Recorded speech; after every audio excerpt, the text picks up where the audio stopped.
To present to you my presentation on William Butler Yeats.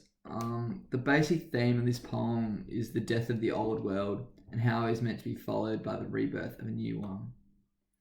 It draws upon biblical symbolism of an apocalypse and the second coming of Christ to make its point. However, Yeats poses the question of what will be born out of this overwhelming chaos. I will be reading the poem in light of a modernist reading. Modernism was a common belief system in the late 19th and 20th century and early 20th century. It was essentially based on a utopian vision of human life and society, a belief system which believed in progress and society's movement forward. Modernist ideals were far-reaching, pervading art, literature, architecture, religious faith, philosophy, and other major aspects of society. Super briefly though, before I dig too much into modernism and the poem itself, I'd like to provide you with some background information on William Butler Yeats. William Butler Yeats was born on June 13, 1865 in Dublin, Ireland, the oldest child of John Butler Yeats and Susan Mary Pelton. In the mid-1880s, Yeats pursued his own interests in art as a student at the Metropolitan School of Art in Dublin. Yeats founded the Rhymes Club poetry group with Ernest Rhys.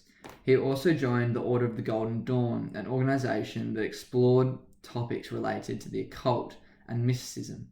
He also played a massive part in the formation of the Republic of Ireland, along with Maud, a lady to whom was listed throughout his romantic work.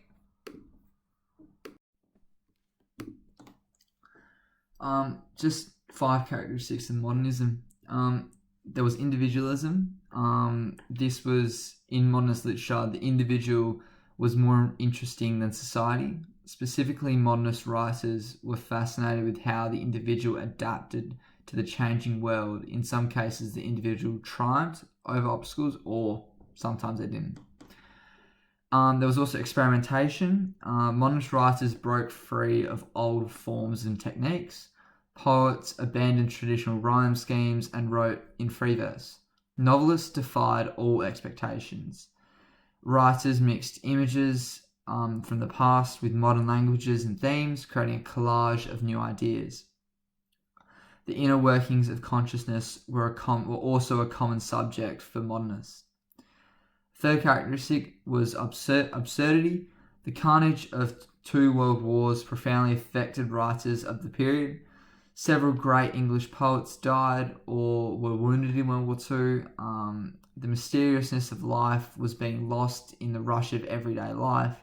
The senseless violence of World War II was yet more evidence that humanity had lost its way, and modernist authors depicted this absurdity in their works.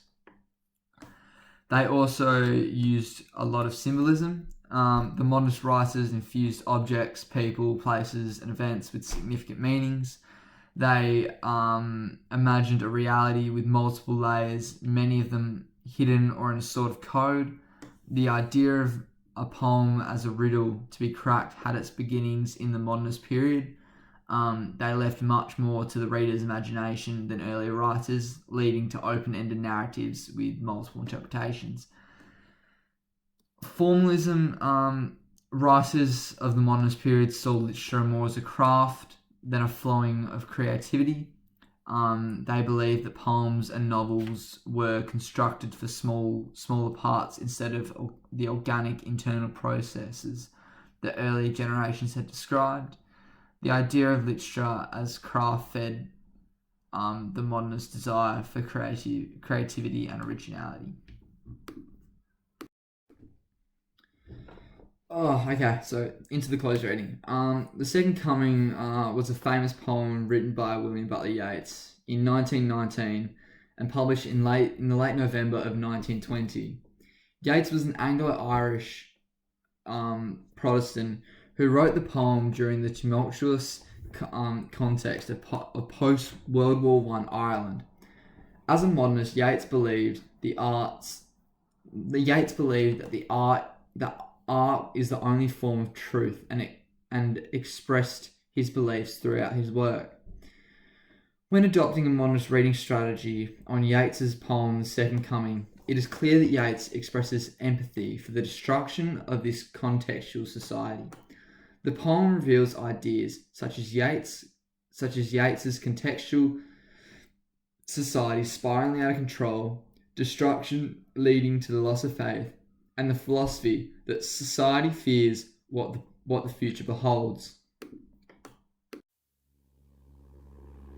The Second Coming by William Butler Yeats.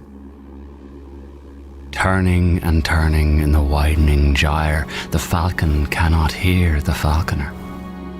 Things fall apart, the centre cannot hold, mere anarchy is loosed upon the world, the blood-dimmed tide is loosed, and everywhere the ceremony of innocence is drowned.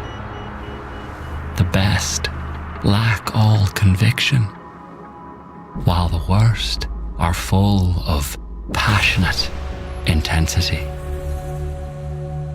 Surely some revelation is at hand. Surely the second coming is at hand. The second coming.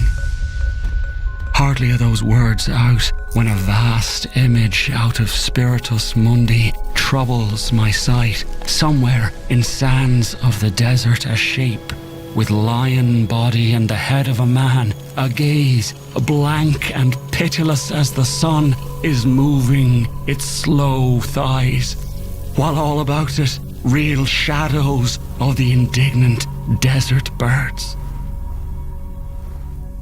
The darkness drops again. But now I know the 20 centuries of stony sleep were vexed to nightmare by a rocking cradle, and what rough beast, its hour come round at last, slouches towards Bethlehem to be born.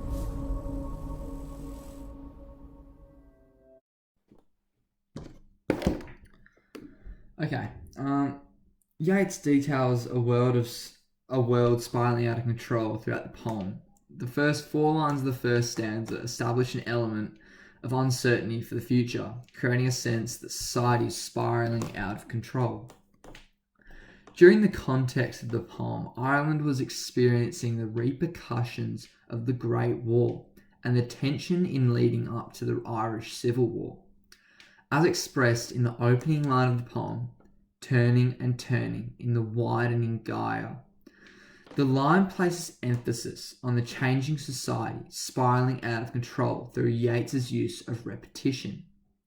Further, the opening line uses circular diction with the lexical choice of turning, emphasizing this idea that life was spiraling out of control. The opening line greatly establishes the sense of changing times and society in disarray, with the final 2 words of the first line, widening gyre, referring to Yeats's own philosophical beliefs presented in his previous work, A Vision.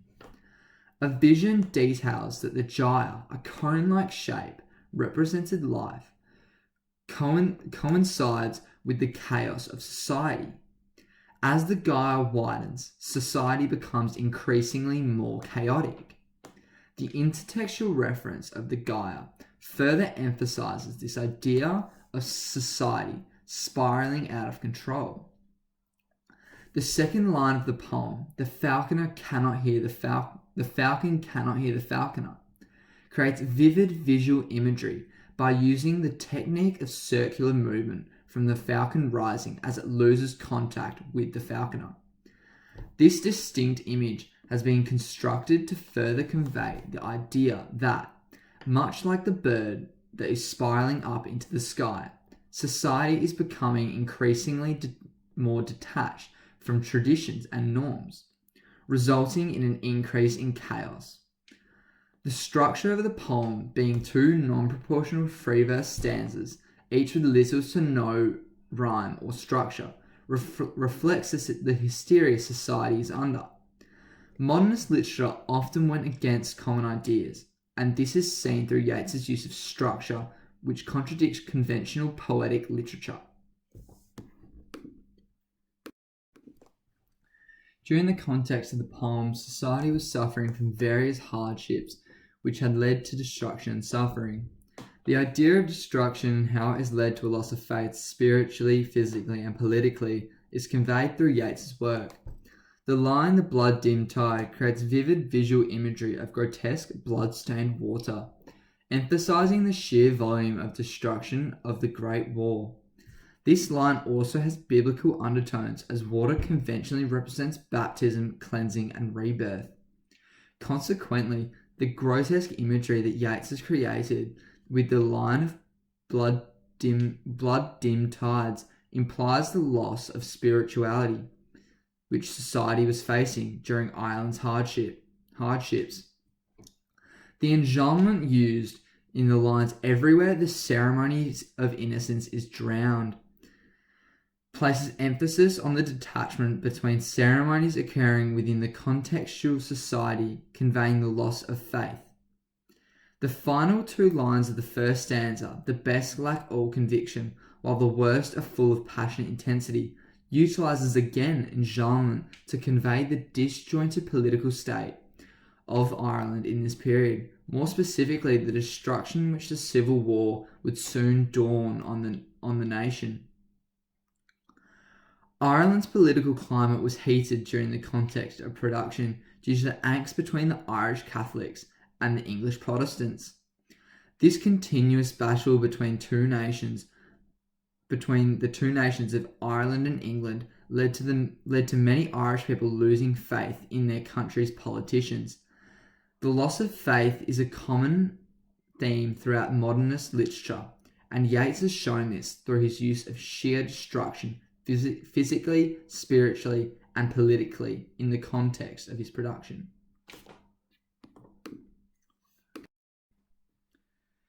Yeats, through the symbolic use of the Sphinx, presents the idea of the fear of what is to come. Yeats constructs an image of the Sphinx as a shape with the lion body and the head of a man. This description of the beast creates a sense of fear within the reader through the visual imagery of the creature. The simile, "a gaze blank and pitiless like the sun," compares the creature's gaze to the sheer power and magnitude of the sun's gaze, emphasizing the terror which this beast is capable of and the uncertainty as to what this terror holds. The final line of the poem slouches towards Bethlehem to be born, ultimately instills a level of fear as it is phrased as a question, which constructs a level of uncertainty around society and the ending. Overall, the rhetorical question leaves the reader uncertain as to what is about to happen and the future which is to come. Yeats creates a level of fear throughout the final stanza of the poem by constructing a fear-angering creature, the Sphinx, whose power is unforetold and uncertain, which is one of the main creators of fear.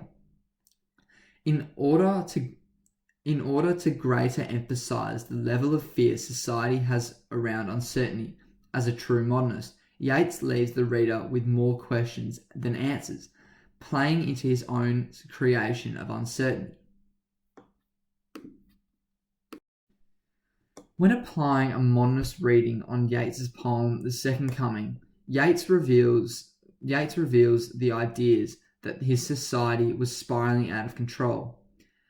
The idea of destruction and how it led to a loss of faith, and the idea that society fears what the future beholds. The effects of both Yeats's modernistic context and Anglo-Irish context is seen through his construction of ideas and the manner which he then is able to present them in. I really enjoyed studying and unpacking this poem, especially through a modernist perspective. The poem, I felt, was both complex but simple, in that it could be read in so many different ways, all depending on the angle you looked at it from. Yeats as a writer is so fluent in his use of complex language, which makes his work so enjoyable to digest. The relevant and important themes he presents in his work is just marvellous. The themes and ideas presented still hold relevance over our current society, proving that his work has stood the test of time, one of few writers from this period.